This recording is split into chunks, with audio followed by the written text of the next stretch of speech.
வணக்கம். ஒரு சமயம் பாரிஸில் உள்ள பெரிய ஆடம்பரமான ஹோட்டலில் தங்கினார் பிரபல அறிவியல் மேதை ஜன்ஸ்டீன்.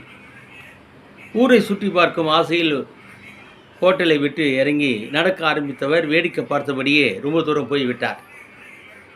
திரும்பி வரும் வழி தெரியவில்லை. ஹோட்டலின் பேரும் தெரியவில்லை, மறந்து விட்டார். வருகின்றவர்களிடம் போகின்றவர்களிடம் வழி கேட்டார். இவரை ஒரு மாதிரியாக பார்த்தனர். ஒருவர் மட்டும் கிண்டலாக, உங்கள் பெயரையாவது ஞாபகம் இருக்கா என கேட்டார். அதற்கு என் பெயர் ஜன்ஸ்டீன் என்றார்.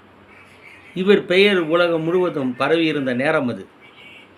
பெயரை சொன்ன உடனே அந்த ஆசாமி அவரை ஹோட்டலில் விட்டுவிட்டு வந்தார். மேதைகள் பலர் இப்படித்தான் ஞாபக மருதிகாரர்களாக இருக்கிறார்கள்.